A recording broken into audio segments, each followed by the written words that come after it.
Do you guys have any other questions? Anything else? What about students that are finishing up their steps? What would you, if you can go back a little bit further and make a recommendation for them, they just finished up step one, they're finishing step two, like what should next steps be?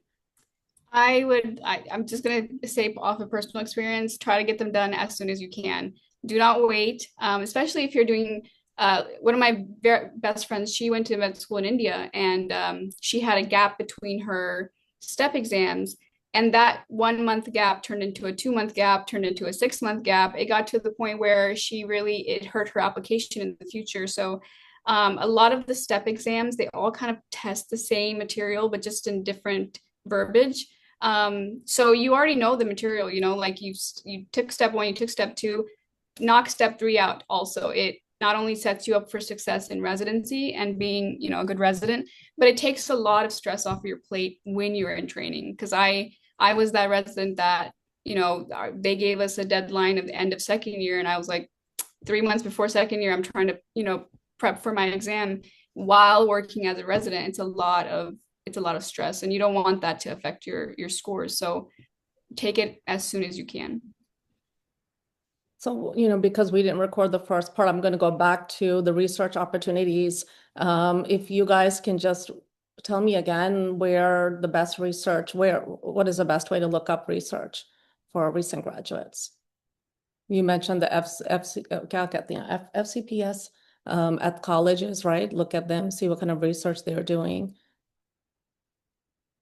Yeah, Rutap can go ahead, but there was this, it started from Dow. There's this whole research group. It's called RCOP, RCOP.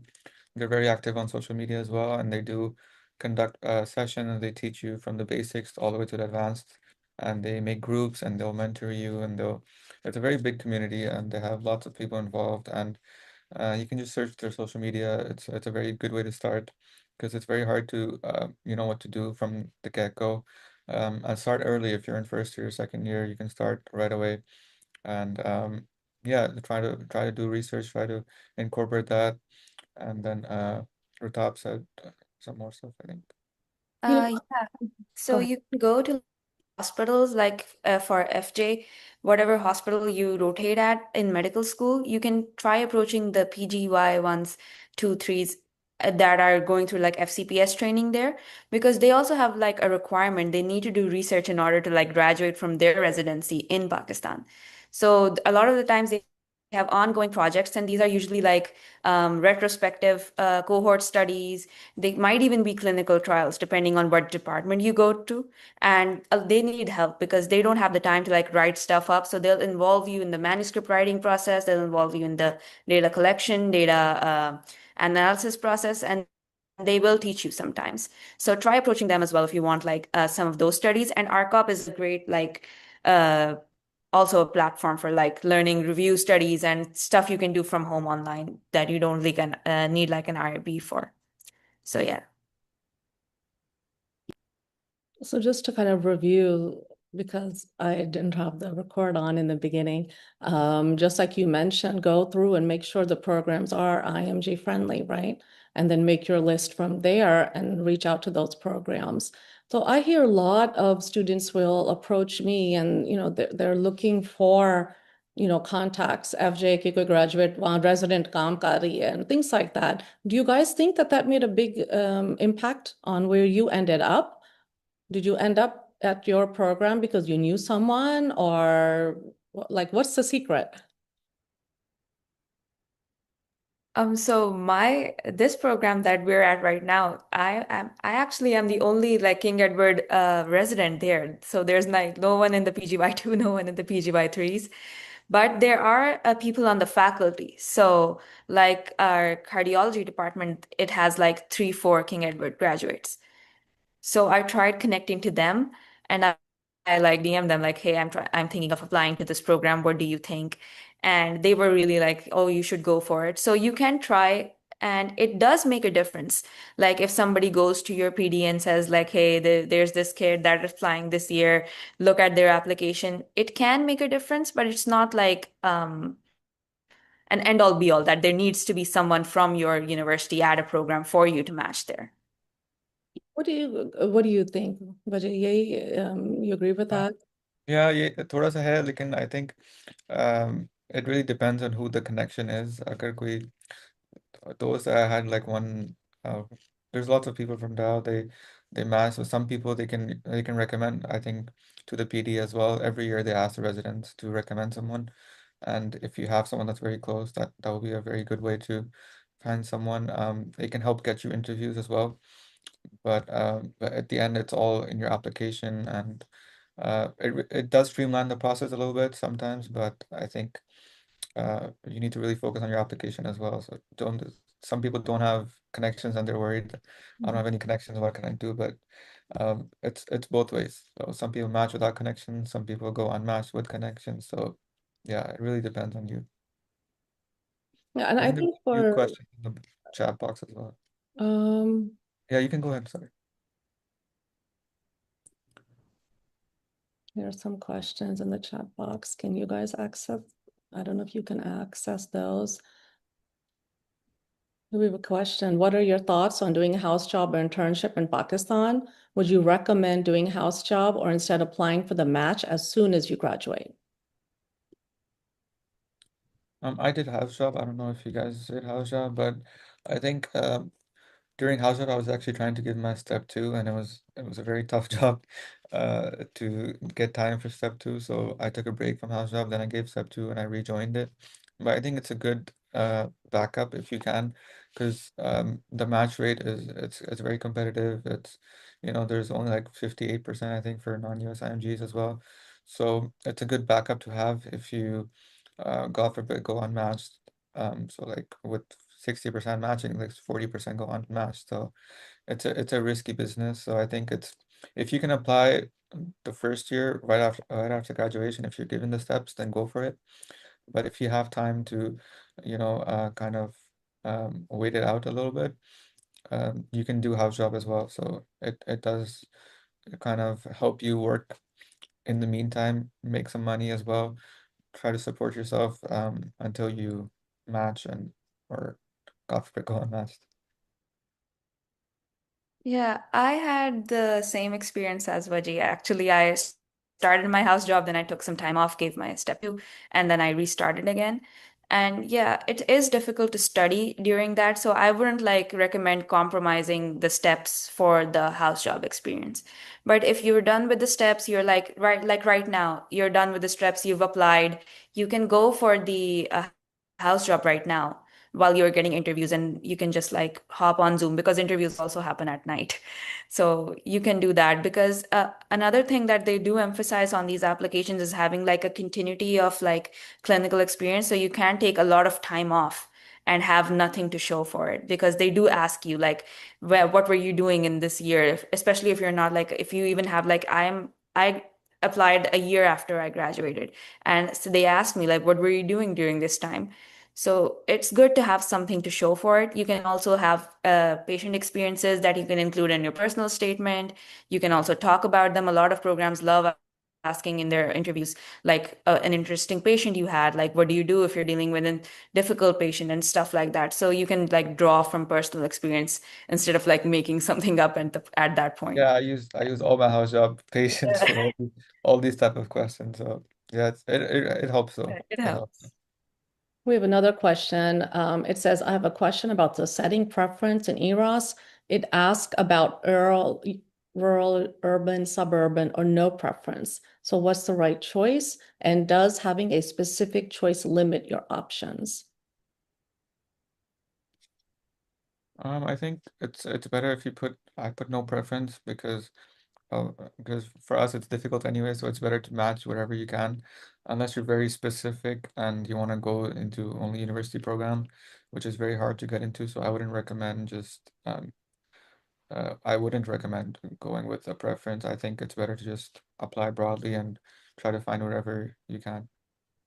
Yeah, for this, I think it's better to have just no preference. You can like decide for the geographical question if you Mhm. want to have like a geographical preference because that does make a difference.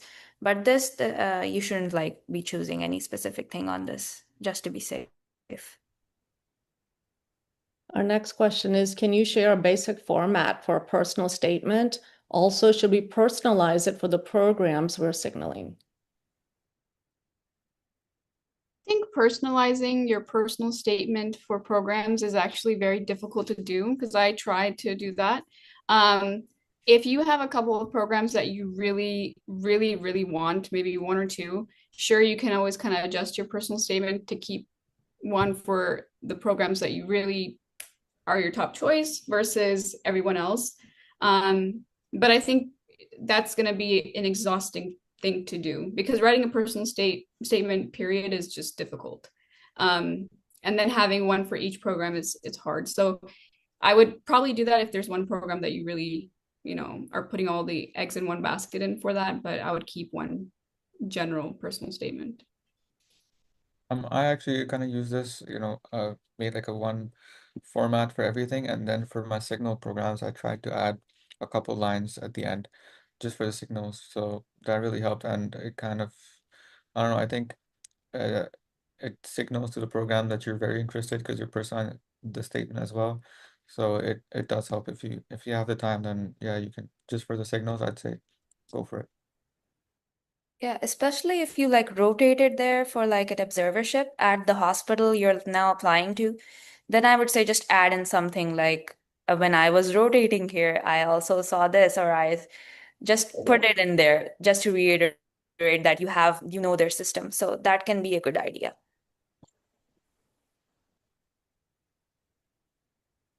Also, going back on having recent observations, how old can the observership be?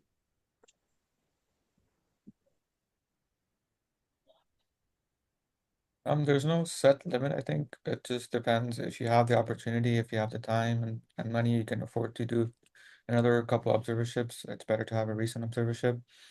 But if you're limited, then it's totally fine. If you have the three LORs that you need, then you should be fine, I think.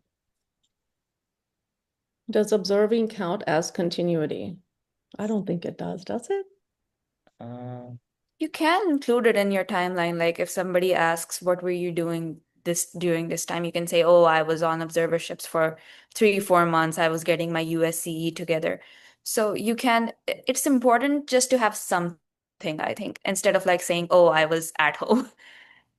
Because even when you're at home, you're not like doing nothing. You're studying, you're preparing your application and all of that. But to the program, it doesn't look like that. So yeah. Another question we have is also working as a medical assistant here in the US. Does that count as continuity?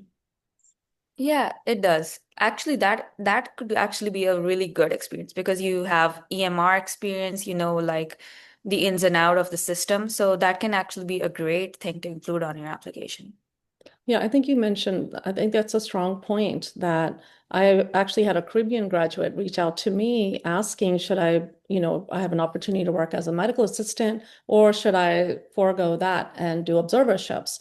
And I recommended to her, working as a medical assistant means you're on the inside. You know how the system works. That's like you mentioned, EMR, scribing, all those things. So if you have an opportunity to actually secure a job here and work as a medical assistant, that is going to trump observerships where you're actually, observership, though you're not allowed to touch the patient, you're just literally observing. Whereas a medical assistant, you are working with patients.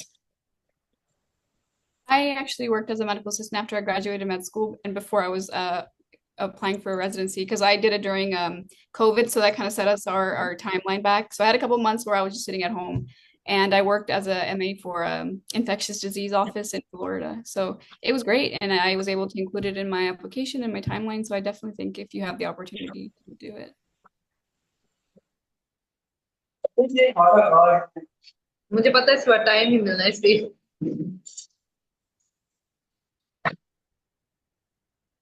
We have a question. चाय मैंने भी fridge है अभी हमारे पास इस time में Is she asking a question? I couldn't tell.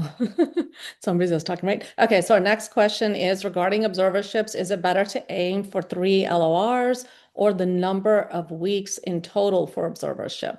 I think you guys are missing the point. I think the point is not just to fill in a timeline, it is to show that you had experience and you're able to secure a strong letter. Are they really looking for literally just 3 LORs, or are they looking for 3 months of observerships? I think that's what she means.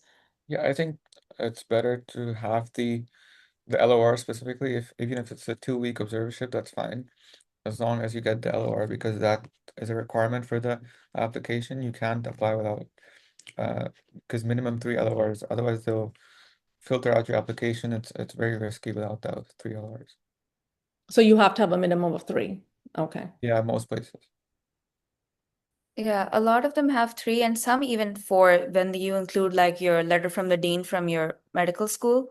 So when you're like researching programs, you should also be looking for that because they say it in the how to apply sections on their like websites. So it's important to remember that a lot of these programs, they have like specific stuff they're looking for. They'll mention it somewhere on their like websites, on Residency Explorer.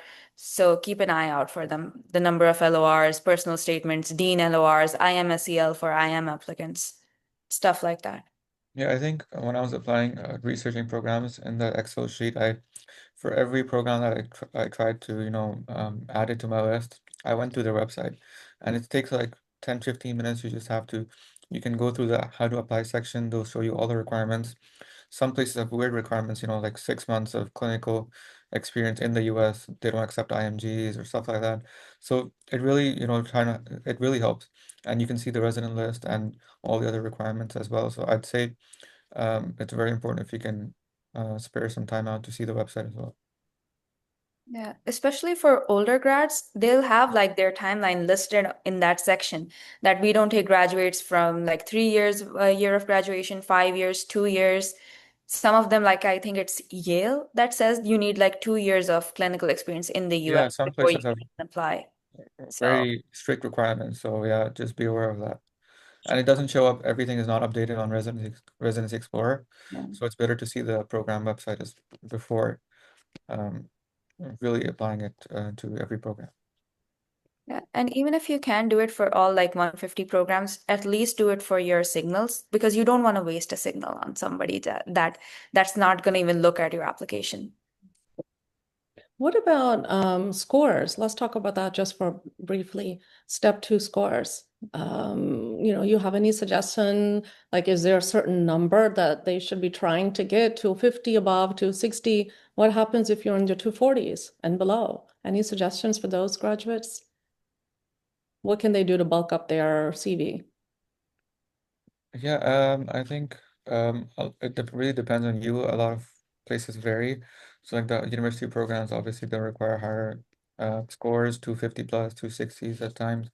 But there's a lot of opportunities in these other programs as well with lower scores. So if you do have a lower score in the 240s or something, mine was a slightly lower score as well. So what you can do is give your step 3. That really helps with the application, and boost up your research, boost up your experiences.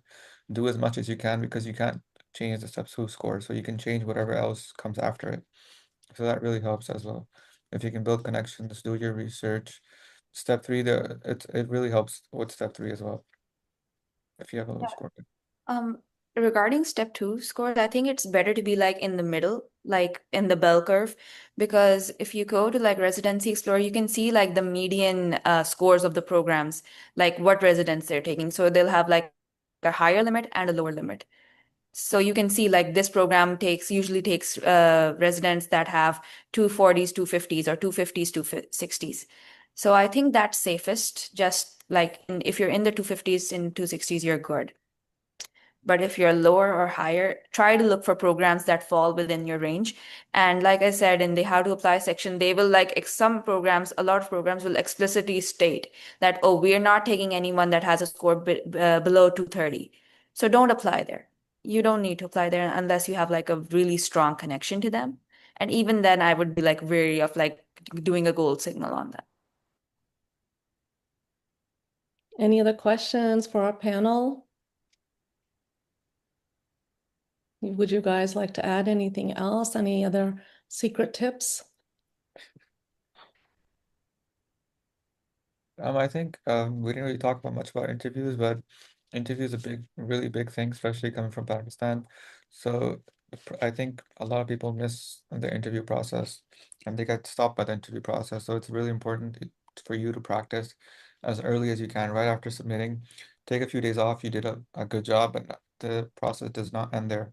You have to keep going. You have to pursue through it. It's a whole process. And when they send you the link, you only have a few hours before all the slots close. So schedule it right away for maybe November, December, whenever you can, and then practice. They all ask pretty much the same 5, 6 questions. Tell me about yourself, strengths, weaknesses, research the program. They will ask, why this program? Why should we choose you? If you don't know about the program, they're not going to select you. You have to be aware of what rotations there are, what sort of curriculum they offer, where are the residents from. If you can reach out to a resident where you're interviewing, you can talk to them. You can make a connection. You can bring it up in the interview. Be like, I talked to this resident and he's a friend of mine. Blah blah blah. It really shows that you're interested in the program. If you have a family connection there, bring that up. They'll ask about your hobbies and everything. So just be ready to talk about your hobbies, your application, anything in your ERC. You have to be really able to talk about it as well. So make sure you practice. But it doesn't have to be sound rehearsed. Make sure it's not rehearsed, but you're sounding confident and able to sell yourself, I think. That's And the con biggest part. and conversational. I think Conversation. that, sometimes, especially for women that are from Pakistan, Mhm. med schools, I know the culture in FJ used to be when I was there, कि ज़्यादा नहीं बोलना. So, that's really not the American culture. They want to know that you can converse and communicate with everybody around you. So don't be afraid to talk. यहाँ नहीं Yeah, कहते कि बहुत ज़्यादा they बोलते हैं. they really just see the vibe. I think they really judge on vibes and personality. So that's really important as well during the interview process. I have a quick question for you guys. I get a lot of questions from our graduates that are asking specifically for observerships in university programs. And as you know, that's very tough. There are only so many programs that will allow students to come in. And there's a lot of hesitation to work and do observerships for private, practitioners or smaller towns. What is your thoughts on that? कितना फर्क पड़ता है at the end? I think not a lot. It only matters like if you rotate at a university program and then you want to apply there, then it'll make a huge difference because you already know you've been to the hospital, you've met the attendings, you've seen their system. So then it can make a difference. But if you're just looking for any observership, a clinical one, a private practice one is good as well because if one it's going to be a lot of like one-on-one time with the preceptor, and they will give you a strong letter if you make like a connection with them as well, as compared to when you go to a hospital setting and you're only like there for like 2 3 hours. There's residents there are med students there interacting with 15, 16 people in the same day. But if you're in a private practice, it's just you and the preceptor, maybe one more person, another observer. So you can talk with them, you can make a connection easier, I feel like. Any other questions? Are we ready to wrap this up? Well, I really appreciate the panel for joining us. You did a great job. Excellent tips. I have one question just came in. Is there any advantage of having a green card for residency? I would say yes to that, but I don't know. I'm not the expert. I Yeah, think the answer is yes. the answer is yes, yeah. Yeah. And there's one about geographic preference. So I think, yeah, it matters if you can select where you did your observerships. So it shows that you're interested in the area where you have family. They will ask in every interview, you know anyone there, you have family here, because you're spending 3 years there. They want to build a connection with you. They want to know if you're going to stay, if you're going to rank their program. And that shows that you have a connection to the area, to the city, whatever. So yeah, do select geographic preferences. Yeah, Yeah, sometimes these tips seem very small, but they actually come together and secure your spot in that residency. Absolutely. yeah, especially if you like rotated in a specific state, because when I did my USC, I was in Texas for like two months and a month in Baltimore, and the bulk of my interviews they were like from Texas and Maryland. So it does make a difference, and you should write it in there. Like there's like a little section that why this state, why here. So just state it like I'm writing this because I've rotated here. I've seen like the patient population here. I've seen the hospital settings, clinical settings, whatever. And if you're like because they require three, and if you're like missing one where you don't have a reason, go for the areas that take more IMGs. Like go for either the New York, New Jersey area or like Chicago. So those are like safe options, just so you have something. Three big ones are like the Texas area, Chicago, Michigan, and then New York, New Jersey area for IMGs. Yeah, because some programs I think also filter for geographical preference. They put that filter in as well. One more question. Can we add unpublished work in scholarly work section of URAS? I'm not too sure about this because I think the scholarly work changed. Yeah. So yeah. So when we applied, there was like a section where you could just put the in progress work. It says like, oh, you've submitted it, or it's like in the writing phase. You could do that. I'm not sure how the application will look this year, but you should like don't leave it out. If there's an option to add it, add it. Any other specific questions about your applications? Yeah, go ahead, guys. You can unmute and ask. Just ask whatever. It's Here it's comes, a here very comes tough one time. more. Yeah. Here comes one. How important is research to match at a community program? I think just just have like a couple. If you even have a couple, two, three, maybe that's good enough. I think you don't need 50 publications or anything. Yeah. Most places are fine with two or three if you have that. Here's a really good question. Internal medicine observership versus a specific subspecialty in internal medicine. Is there any difference between the impact of these on the application? Again, I would say only if it's the hospital you're applying to, then it can make a difference if you rotated with like the core faculty or attending there. But other than that, if whoever you're rotating with, as long as you make a good impression and you're sure they can write you a good LOR, it doesn't really matter. Yeah, I think any sort of observership you can get your hands on because it's a very hectic process, very tough. So just go for it. Yeah.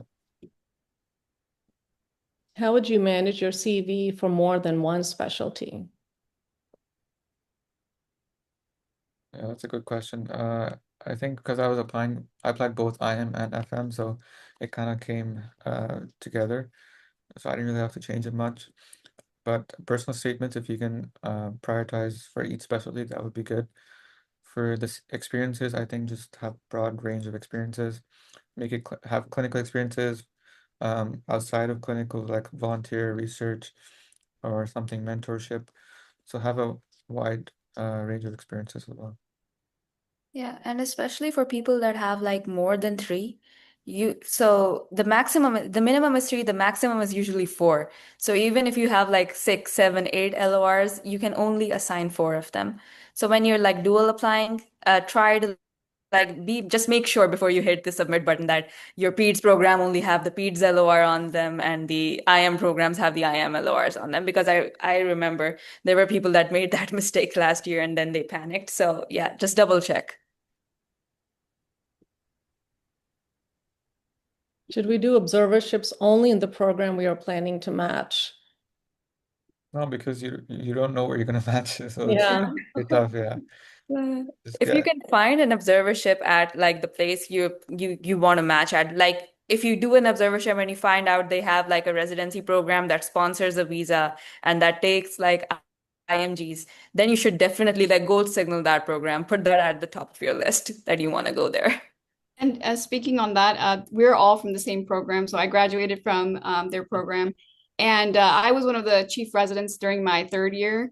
And we had, so our program did observerships. We sponsored J1, so we had medical students rotate with us. And there was times where, like me and my co-chiefs, we went to our PD and said, "Take this person." Like we loved working with them. They're great personality. Take them. And we also said, please, we beg you, if you rank this guy I will leave my job type of thing. So it's like so if you go to a program where you have a high chance of matching, like, take the J1s, they take a lot of medical students from your school, or just IMGs, FMGs in general, then yeah, prioritize that, because your chance of matching there is high. And if you really impress them, then those chances just go up. So we've definitely begged our PD to either take somebody or not take somebody. So it helps. Yeah, and I think something I want to add is that you guys have to realize that until you see the contract, until you see the offer, it doesn't mean you got in. So when you guys are doing your observerships, or when you're interviewing, just because the feedback seems positive, don't bank on it. So I don't want any of you getting disappointed and reading too much into that, until, you see the actual words that you have been accepted or you matched here, you really don't know. Everything is up to last minute. I have a question here. Do scores impact your fellowship application? And does being from a community program affect your chances of getting a fellowship? I would say not really. I noticed when I was applying fellowship, it was more so, how everyone says it's about who you know. I think that really shows face during fellowship applications, because it really is about, that plays a big part about who you know. So when you're in residency, trying to make good connections in this specialty that you're applying for, that will take you further than scores. But there's always that, filter that the programs have. So it will affect you a little bit, but I think it matters more so for residency than fellowship. Fellowship is more about who you know, your letters, and I think research also, depending on what specialty you want to go into. And I didn't have the best scores, so but that never came up during my interviews for specialization. Last minute questions. Are we ready to wrap it up? I want to say thank you again to our panel. I mean, I know our PGY1s, Dr. Rata, Waji, you guys are spending your day off with our graduates. It means a lot that you spent that one day off. I know you might be on call tomorrow, might be post-call today. So I really appreciate you taking the time, Dr. Sana. Really appreciate you sharing your experience. I wish you good luck. And let me just make sure, are there any last minute questions? Great. Very positive feedback from our attendees. And don't be surprised if I reach out again. So thanks again. Yeah, thank you. It was a great opportunity. I hope people benefited, and yeah, we can help anyone out later You on. helped a good group today. You guys helped a good group. And मुझे पूरी उम्मीद है कि inshallah they will match. Inshallah. Thanks for having us, and good luck, guys. Yep, we're all here if you guys need us. So good luck to everybody, and just reach out if you guys need anything. Thank you again. Good night, everybody. In Pakistan में तो रात हो गई है. So keep in mind, you guys can always ask me questions afterwards as well. Chalen, thank you so much.